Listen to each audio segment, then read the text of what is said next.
నమస్కారం ఇది సంగతికి స్వాగతం తొలి పుష్కరాలతో తెలంగాణ పులకించింది మహా పుష్కర వేళ గోదారమ్మ తీరాలన్నీ ఆధ్యాత్మిక శోభ సంతరించుకున్నాయి బృహస్పతి సింహరాశి ప్రవేశంతో పుష్కరుడి ఆవాహనం జరిగి నదీమ తల్లి దివ్య గోదారిగా మారింది వేద పండితుల వేద ఘోష నడుమ ముఖ్యమంత్రి పుష్కర స్నానంతో తెలంగాణలో మహా పుష్కర వేడుకలు మొదలయ్యాయి పుష్కర ఘాట్లు సమీపంలోని ఆలయాలు భక్తులతో కిక్కిరిసిపోయాయి భద్రాద్రి చెంత నిండు గోదారిలా మారిన ఆ అమ్మ వైభవం చూడ రెండు కళ్ళు చాలవు కొన్ని ఘాట్ల దగ్గర గోదారమ్మ పరవళ్లు లేకున్నా ఉన్న నీటిలోనే భక్తులు పుణ్యస్నానం ఆచరించారు పుష్కరాల ఏర్పాట్లపై ముఖ్యమంత్రి మంత్రులు ఉన్నతాధికారులు ఎప్పటికప్పుడు పరిస్థితి సమీక్షిస్తూ సమస్యలేమీ ఎదురవ్వకుండా జాగ్రత్తలు తీసుకున్నారు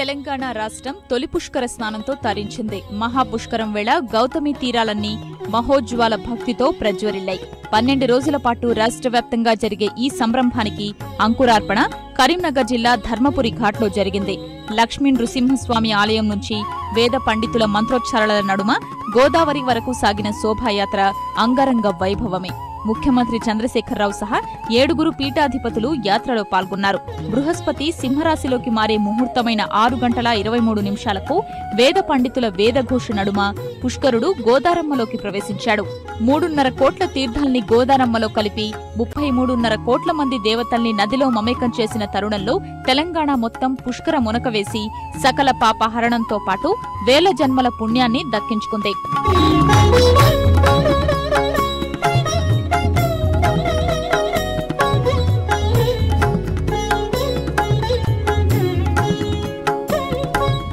గోదారమ్మ పుష్కరాలకు అంకురార్పణ జరిగిన వెంటనే ముఖ్యమంత్రి కేసీఆర్ సకుటుంబ సమేతంగా ధర్మపురి ఘాట్లో పుణ్యస్నానం ఆచరించి సంకల్పం చెప్పుకున్నారు దేవాదాయ శాఖ మంత్రి ఇంద్రకరణ్ రెడ్డి వివిధ నియోజకవర్గాల శాసనసభ్యులు పుణ్యస్నానాలు ఆచరించారు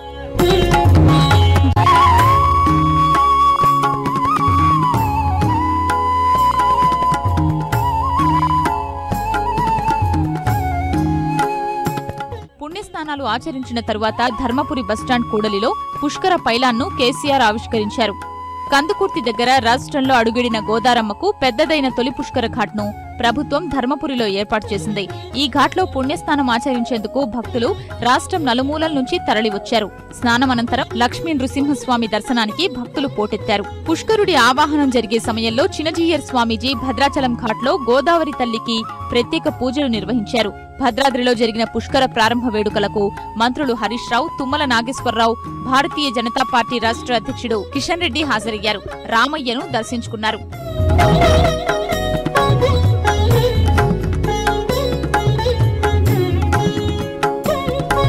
భద్రాచలంలో ఇంత పెద్ద ఎత్తున భక్తులు రావడం చాలా సంతోషం ఇంకా భక్తుల ఎక్కువగా వస్తారని మేము భావిస్తా ఉన్నాం దానికి అనుగుణంగా కూడా అవసరమైన అన్ని ఏర్పాట్లు కూడా చేయడం జరుగుతుంది తెలంగాణ రాష్ట్రంలో అత్యంత ప్రాచుర్యం కలిగినటువంటి అంత ప్రాముఖ్యత కలిగినటువంటి పుణ్యక్షేత్ర భద్రాచల క్షేత్రంలో ఈ పుష్కరాల మహాసంరంభం పెద్ద ఎత్తున కొనసాగించడమే కాకుండా ఎన్ని లక్షల మంది భక్తులు వచ్చినా మా ప్రభుత్వం వాళ్ళని హక్కును చేర్చుకొని పుణ్యస్నానాలు చేయించి దర్శనం దగ్గర మాత్రం కొంచెం ఇబ్బంది ఉంది ఇన్ని 5 లక్షల మందికి ఒకేసారి వైకుంఠరాముని దర్శనం చేయలేం అది భక్తులు గమనించాలి తెలంగాణ మొత్తం మీద గోదారమ్మ పరవళ్లు ఉధృతంగా ఉంది భద్రాచలంలోనే అందుకే భక్తజన కోటి ఇక్కడి ఘాట్లోనే పుణ్యస్నానం ఆచరించేందుకు పోటెత్తుతున్నారు హోంమంత్రి నాయని నరసింహారెడ్డి డీజీపీ అనురాగ్ శర్మ తదితరులు అక్కడకు చేరుకుని ఏర్పాట్లు పర్యవేక్షించారు భద్రాద్రిలోని కోదండరాముని దర్శించుకునేందుకు కూడా భక్తులు వేలాదిగా తరలి వస్తున్నారు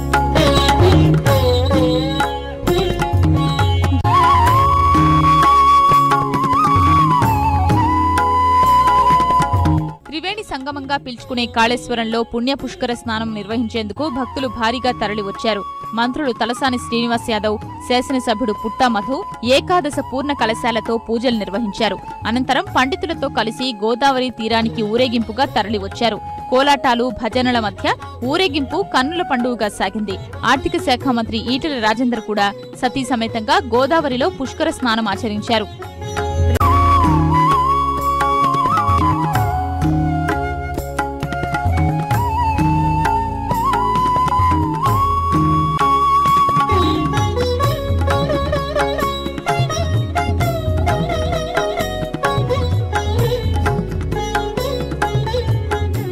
కరీంనగర్ జిల్లా వాల్గొండ రామలింగేశ్వర స్వామి పుష్కర ఘాటు వద్ద కోరుట్ల శాసనసభ్యుడు కల్వకుంట్ల విద్యాసాగర్ రావు పుణ్యస్నానాల్ని ప్రారంభించారు. రాయకల్ మండలం బోర్నపల్లి ఘాట్ వద్ద జగిత్యాల ఎమ్మెల్యే జీవన్ రెడ్డి ప్రత్యేక పూజలు నిర్వహించారు.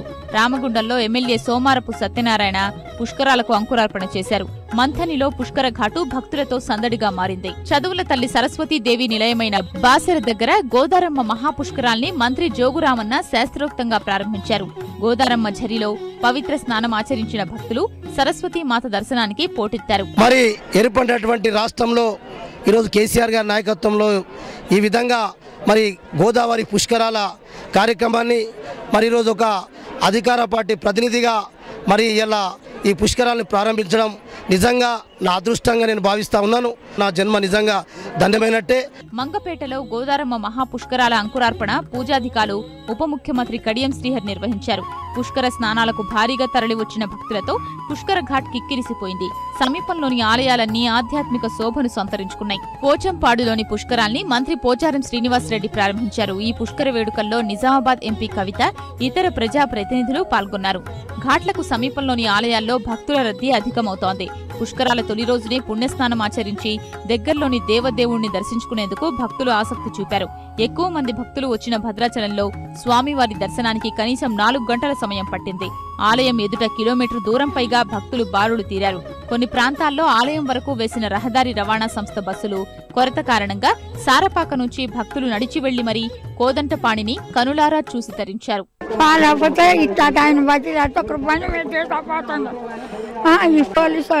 మధ్యన వచ్చి పోవద్దు కాదు, ఎవరైనా సరే ఇక్కడ ఆపమని ఆపిచ్చి దింపించారు. ఇక ఫాలో అయిపోతున్నా, అందుకని బాధపడుతున్నా. వస్తుంది కానీ 600-700 కోట్లు ప్రభుత్వం ఖర్చు పెట్టా కానీ అసలు వాళ్ళ వికలాంగులకు వృద్ధులకు మాత్రం ఏమి సౌకర్యం లేదు. వాళ్ళ రావాలంటే ఇబ్బంది అవుతుంది. కనీసం మంచినీళ్ళు కూడా లేవు. కాదు కానీ అనారోగ్య స్నానాలు అయినట్టున్నవి. ఆరోగ్యానికి వాటర్ బాగలేదు. పెద్ద మనుషులు పిల్లలు కానీ ఎవరు కానీ దిగడానికి కూడా అనుకూలంగా లేదు. మట్టి బొంద వాటర్లో స్నానం చేస్తే పిల్లలకు కానీ పెద్దలకు కానీ ఎన్ని అనారోగ్యాలు వస్తాయో. వరంగల్ మంగపేట సమీపంలోనూ భక్తుల రద్దీ అధికమైంది. ఘాట్లకు 5 కిలోమీటర్ల దూరం వరకు పోలీసులు ఆంక్షలు విధించారు. సరిపడా బస్సులు లేక చిన్నారులు, వృద్ధులు కాలినడకన ఘాట్లకు ఆలయాలు చేరే క్రమంలో ఇబ్బందులు ఎదుర్కొన్నారు.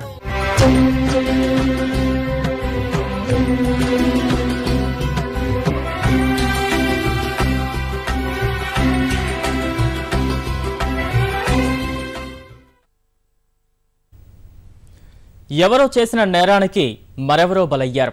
పుణ్యస్నానాలకు అని వెళ్లిన వారు తిరిగి రాని లోకాలకు చేరాల్సి వచ్చింది. మహాపుష్కర పుణ్యఫలమేమో గాని పడరాని పాట్లు పడ్డారు.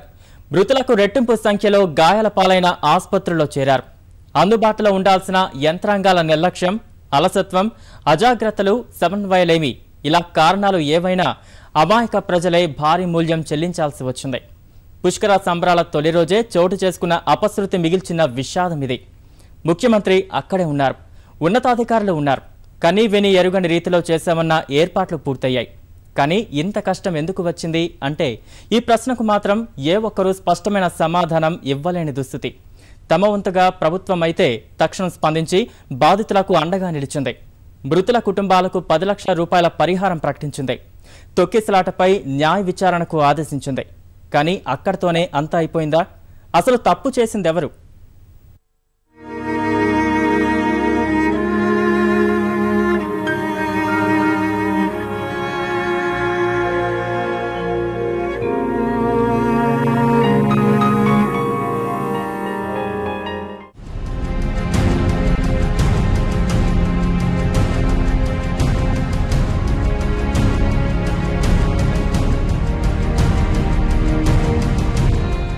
అధికార యంత్రాంగంలో కొరవడిన ముందుచూపు, క్షేత్రస్థాయిలో కొట్టొచ్చినట్లు కనిపించిన సమన్వయలేమి, ఫలితమివ్వని నిరంతర పర్యవేక్షణ, క్షణక్షణం సమీక్షలు.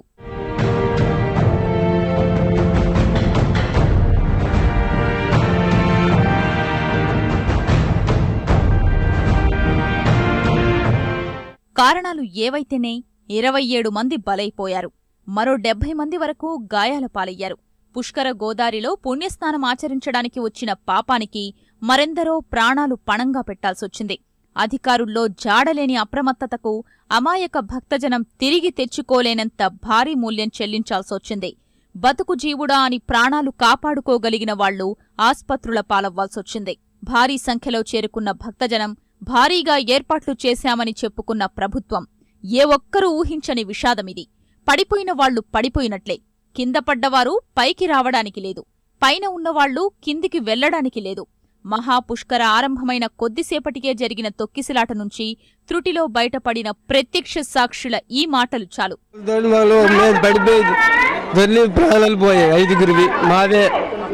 తీపడమేనండి, అక్కడ డోర్ కడే మరి ఇంకేట్టుకోదు, యువతలకు వచ్చింది, మాకు అవతలు పంపించారు, నేను రాలేపన్న దగ్గరికి, ఏంటైందో తెలియలేదు.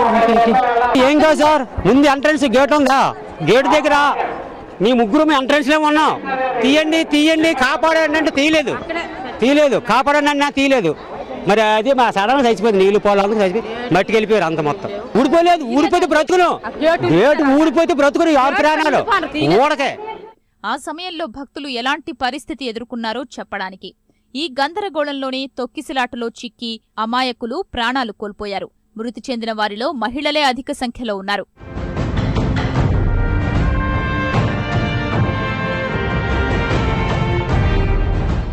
బాధితుల్లో చిన్నారులు, వృద్ధులు కూడా ఉండడం ఆయా కుటుంబాల్ని మరింత కలచివేసింది.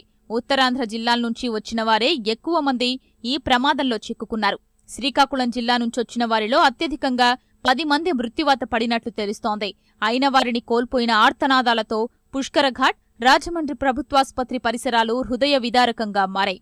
విషయం తెలిసిన ప్రతి ఒక్కరి కంట కన్నీళ్లొచ్చేలా చేశాయి. పోలీసులు, వాలంటీర్లు, అంబులెన్స్లు, తక్కిన పుష్కర సిబ్బంది అప్పుడే విధుల్లో నిమగ్నమవుతున్నారు. శుభముహూర్తానికి పుష్కర గోదావరిలో మునకలు వేసేందుకు సంసిద్ధులై ఉన్న భక్తులు ఒక్కొక్కరు ఆ క్రతువు పూర్తి చేస్తున్నారు. అంతలోనే ఈ ఘోరం జరిగిపోయింది. పుష్కరఘాట్కు ఉన్న 3 ద్వారాల్లో 2 భద్రతా కారణాలతో మూసి ఉంచడము నష్టతీవ్రత మరింత పెంచింది. అదే భద్రతా కారణాల రీత్యా ఏర్పాటు చేసిన జామర్లతో స్తంభించిన సెల్ఫోన్ నెట్వర్క్లు మరింత అయోమయానికి దారితీశాయి. రద్దీలో వెళ్ళిపోయారు, ధవళేశ్వరం అండి, ముగ్గురండి,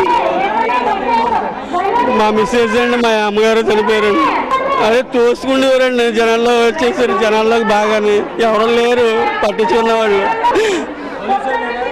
పోలీసులు కూడా సరిగా లేరండి, అక్కడక్కడ ఉన్నారు.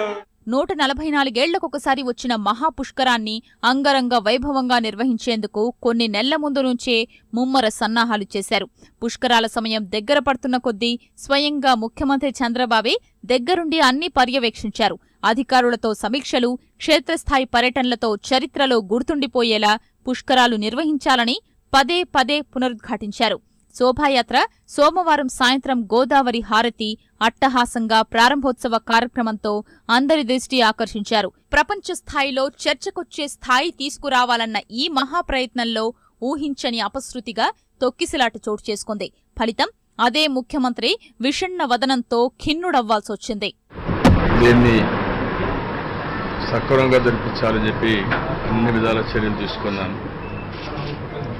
కానీ ఎగ్జిక్యూషన్లో కొన్ని సమస్య వచ్చి జరిగింది.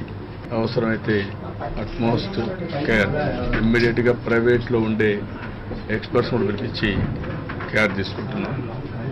ఒకవేళ అవసరమైతే ఇక్కడ కానీ బయట కానీ ఎక్కడైనా సరే అన్ని విధాల ప్రికాషన్ తీసుకొని బెస్ట్ మెడికల్ కేర్ కూడా ఇవ్వాలని చెప్పి ఆలోచిస్తున్నాను. అదే మరిగా జరిగిన సంఘటన నేను తిరిగి మా ప్రాణాలు కాపాడలేము, బాధ కలుగుతుంది. ఏదేమైనా ఒకసారి దీనిపైన నా ఆవేదన, బాధ తెలియజేస్తూ ఆ కుటుంబ సభ్యులకి ప్రగాఢ సానుభూతి తెలియజేసుకుంటూ వారి ఆత్మలకు కూడా శాంతి కలగాలని భగవంతుడు ప్రార్థిస్తున్న ఒక పుణ్య కార్యక్రమానికి వచ్చి ఇది జరగడం అనేది సుమారు 1600 కోట్లకు పైగా వెచ్చించి మరీ ఖర్చుకు వెనకాడకుండా ఏర్పాట్లు చేశారు. కానీ చివరకు తొక్కిసిలాట చోటు చేసుకున్న సమయంలో కనీసం మంచినీళ్లైనా అందించలేని దయనీయ స్థితిలో భక్తులు ఇబ్బందులు పడ్డారు. చివరకు పుష్కర ఘాట్లలో నెలకొన్న భక్తుల రద్దీని గమనించి స్వయంగా ముఖ్యమంత్రి కంట్రోల్ రూంకు వెళ్లి సమస్యను పర్యవేక్షించాల్సొచ్చింది. ఇదంతా చూసి అక్కడ పోలీసులు తక్కిన సిబ్బంది లేరు అనుకుంటే పొరపాటే. ప్రమాదం జరిగిన పుష్కర ఘాట్ కాపలా వ్యవహారాల్ని కృష్ణా జిల్లా ఎస్పీ విజయ్ కుమార్ దగ్గరుండి మరీ పర్యవేక్షిస్తున్నారు. తొక్కిసలాట విషయం తెలిసిన వెంటనే ఆయనే పరుగున వెళ్లి మిగిలిన గేట్లు తెరిపించారు. కాని ఏం లాభం? అప్పటికే జనం ఉరుకుల పరుగులతో పరిస్థితంతా అదుపు తప్పింది.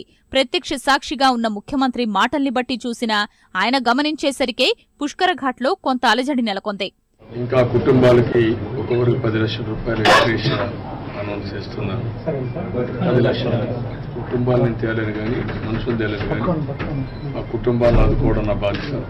అందుకని ఒక్కొక్కరికి 10 లక్షల రూపాయలు ఆ కుటుంబాలకి ఎక్స్‌గ్రేషియా ఇస్తున్నాను. నేను వెళ్ళినప్పటి నుంచి నేను అక్కడ నేరుగా మీరు చూసుంటారు. నేను వస్తూనే ఆ క్రౌడ్ చూసిన తర్వాత నేను ఏవైతే అనుకున్నానో బ్యారికేడింగ్ అవన్నీ కూడా రెగ్యులర్గా పెట్టి సిస్టమేటిక్గా చేయాల్సింది. క్రౌడ్ మేనేజ్మెంట్ని ఊహించిన విధంగా ప్రజలు కూడా స్పందించారు, ఎక్కువ వచ్చారు. వచ్చినప్పుడు ఇంకా ఎక్కువ జాగ్రత్త తీసుకోవాల్సింది. నాకు అది చూసిన తర్వాత ఒక అమ్మాయి కూడా ఇక్కడే ఉంది, వచ్చి నాకు చెప్పింది, సార్ ఇవన్నీ కొంచెం రద్దీ ఎక్కువ అయిపోయిందంటే మీరు కూడా ఒకరిద్దరు చూసుంటారు. నేను అక్కడి నుంచి ఇంకా ఇక్కడ రావడానికి ఇది లేకుండా అక్కడ దిగితే కంట్రోల్ కాదు కాబట్టి నేను కంట్రోల్ రూమ్ పోయి అక్కడి నుంచి మానిటర్ చేశాను. క్రౌడ్స్ని కంట్రోల్ చేయడం కోసం సర్వ విధాల ప్రయత్నం చేశాను. అది కొంత టైం అయినాక కంట్రోల్ అయింది, అప్పటికే జరిగిపోయింది. వాస్తవానికి పుష్కర ఘాట్ను 650 మీటర్ల మేరకు విస్తరించినప్పటికీ పాత గేట్ నుంచే భారీ సంఖ్యలో భక్తులు పోటెత్తడం వల్ల ఏం జరుగుతుందో తెలుసుకునేలోపే భారీ నష్టం జరిగిపోయింది. గాయపడిన వారిలో 3 పరిస్థితి విషమంగా ఉందని అధికారులు చెప్తున్నారు. అసలు అంతా పగడ్బందీగా ఏర్పాట్లు చేశామని చెప్తున్నప్పుడు ఇంత విషాదకర ఘటనలా జరిగింది? ఎవరు ఎంత దిగ్భ్రాంతి, విషాదం వ్యక్తం చేసినా, ఎంత సంతాపం ప్రకటించినా పోయిన ప్రాణాలు మాత్రం తిరిగి తేగలరా? ప్రమాదం జరగడానికి కొద్ది సమయం ముందే ముఖ్యమంత్రి పుష్కర స్నానం చేశారు. మరికొంతమంది ముఖ్యులు అక్కడే ఉన్నారు. మరి అలాంటి సమయంలో భారీ రద్దీని ఎందుకు ఊహించలేకపోయారు?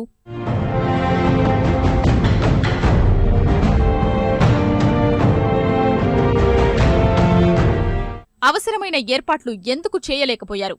ఈ ప్రశ్నలన్నింటికీ సమాధానం చెప్పాల్సింది మాత్రం స్థానిక యంత్రాంగం, పుష్కర విధులకు బాధ్యులుగా వ్యవహరించిన వారే.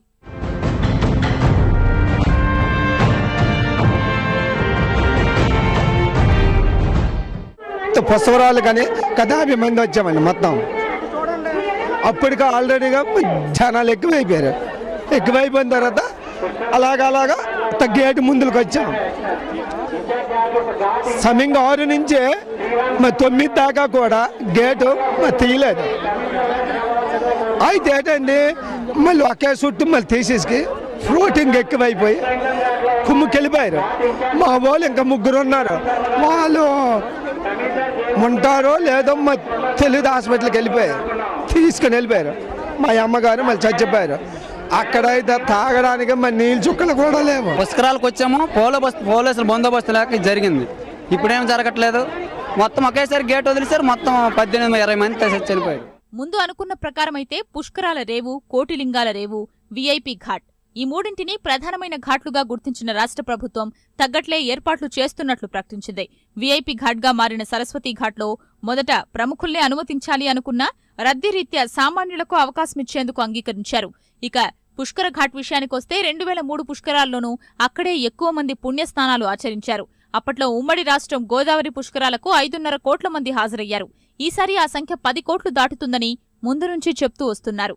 అదే మేరకు రాజమండ్రికి భక్తుల తాకిడి ఉంటుందని అంచనా వేశారు. అంతవరకు బానే ఉన్నా కేవలం అంకెలకే పరిమితమై అప్రమత్తత మర్చిన ఫలితం పండుగనాడు ఇంతమంది కంటనీరు పెట్టుకోవాల్సొచ్చింది. తొక్కిసిలాట జరిగిన పుష్కర ఘాట్ గోదావరి రైల్వే స్టేషన్కు సమీపంలోనే ఉండడం, ఇతర మార్గాల్లో వచ్చిన వారంతా అక్కడికే చేరడం భక్తుల తాకిడి మరింత పెంచింది. రైల్వే యంత్రాంగం కూడా ఇటు కొవ్వూరు తర్వాత రాజమండ్రి గోదావరి స్టేషన్లోనే ప్రత్యేక రైళ్లన్నీ ఆపాలని నిర్ణయించింది. అలా గోదావరి స్టేషన్లో భారీ సంఖ్యలో దిగిన భక్తులంతా దగ్గర్లోనే ఉన్న పుష్కర ఘాట్కే చేరుకున్నారు. ఫలితంగానే 1 కిలోమీటర్ పైగా విస్తీర్ణంలో ఉన్న కోటిలింగాల రేవు, వీఐపీ ఘాట్, ఇతర స్నానవాటికలకు అంతగా జనం చేరుకోలేదు. రైల్వే యంత్రాంగం గనక అలా చేయకుండా కొన్ని రైళ్లు రాజమండ్రి ప్రధాన స్టేషన్కు మళ్లించి ఉంటే ఇంత ప్రమాదం జరిగేదే కాదు. ఈ కోణంలో చూస్తే రైల్వే వారి ముందు చూపులేమీ ప్రమాదానికి కారణమైంది. మరోవైపు చూస్తే మహాపుష్కర ముహూర్త సమయం కోసం సోమవారం రాత్రే అక్కడికి చేరుకుని రోడ్లపైనే పడిగాపులు కాశారు. కొందరు అక్కడే నిద్రలకు ఉపక్రమించారు. తెల్లవారుజామున అయ్యేసరికి పోలీస్ వాహనాలైనా తిరగడానికి దారిలేక వారిని లేపి క్యూలైన్లోకి పంపారు. అలా దూరాభారాలు అధిగమించి గోదావరి చెంతకు చేరిన వారంతా అనుకోని కష్టం ఎదుర్కోవాల్సొచ్చింది. పుష్కరాల కోసం అమలు చేసిన ట్రాఫిక్ నియంత్రణలతో రద్దీ తొలగే అవకాశం లేకపోవడమూ కష్టాల్ని పెంచింది. ఇవన్నీ వివిధ వ్యవస్థల మధ్య సమన్వయం, పరస్పర సహకారలేమిని కళ్లకు కట్టేవే. ఈ విషయంలో ప్రభుత్వ యంత్రాంగం పూర్తిగా విఫలమైంది. ఇందులో ఎటువంటి సందేహం లేదు. ఇక్కడికి ఒక ధనంజయ రెడ్డి అని ఒక స్పెషల్ ఆఫీసర్ని వేశారు. అరుణ్ కుమార్ కలెక్టర్ ఉన్నాడు. రాజమండ్రి మున్సిపల్ కమిషనర్ ఐఏఎస్, దీనిపైన సిసోడి అని వేశారు, మార్కండేల్, వీళ్ళందరూ ఉన్నారు. ఎవ్వరూ కూడా యంత్రాంగం పర్యవేక్షణలో ఇప్పుడు పుష్కర్ ఘాట్ రేవుకి 3 గేట్లు ఉన్నాయి. అలా ఇక్కడికి ఎంతమంది జనాభా వస్తారో, ఈ జనాభాకి ఎగ్జిట్ ఎంత, ఓపెన్ ఎంత, అసలని దీనికి ఎలా చేయాలనేది అది కూడా చంద్రబాబు నాయుడు గారు చూసి ఈ గేటు చిన్నదుంది పెద్ద చేయండి అని చెప్తారండి. ప్రభుత్వ యంత్రాంగం స్పెషల్ ఐఏఎస్లను వేశారు, ఐపీఎస్లను వేశారు, వీళ్ళందరూ ఉన్నారు. ఎందుకున్నారండి ప్రభుత్వ యంత్రాంగం? ఏ విధంగానే కూడా స్పందించలేదు. వీళ్ళు ప్రభుత్వ యంత్రాంగం పూర్తిగా బాధ్యతారహితంగా చేశారు. ఇది వాస్తవానికి దేశంలో జరిగే ఆధ్యాత్మిక సంబరాల్లో అపశృతులు ఇదే మొదటిసారి కాదు. పాల్గొన్నాక సురక్షితంగా ఇంటికి వెళతామో లేదోనన్న ఆందోళన వెన్నంటే ఉంటోంది. 1954 మహాకుంభమేళాలో జరిగిన తొక్కిసలాటలో 800 మంది మృతి మొదలు అదే కుంభమేళా సందర్భంగా 2013లో అలహాబాద్ రైల్వే స్టేషన్లో 36 మంది ప్రాణాలు కోల్పోవడం వరకు పదులు వందల సంఖ్యలో ప్రాణాలు కోల్పోతూనే ఉన్నారు. మరెందరో గాయపడుతూనే ఉన్నారు. అన్ని ఘటనల్లో కనిపించే ఒకే సారూప్యం తొక్కిసలాట. ఎన్నో సంస్కృతులు, సంప్రదాయాలకు ఆలవాలమైన మన దేశంలో లక్షల మంది సామూహికంగా పాల్గొనే అనేక ఉత్సవాలు ఏటా జరుగుతూనే ఉంటాయి. ఒక రాష్ట్రానికో ఒక ప్రాంతానికో పరిమితం కాని ఇలాంటి వాటికి జాతీయ స్థాయిలో ఖచ్చితమైన నిబంధనావళి రావాల్సిన అవసరముంది. జాతీయ స్థాయిలో ఒక క్యాలెండర్ రూపొందించి కేంద్రం, సంబంధిత రాష్ట్రాలు పరస్పర అవగాహనతో కార్యాచరణకు పూనుకోవాలి.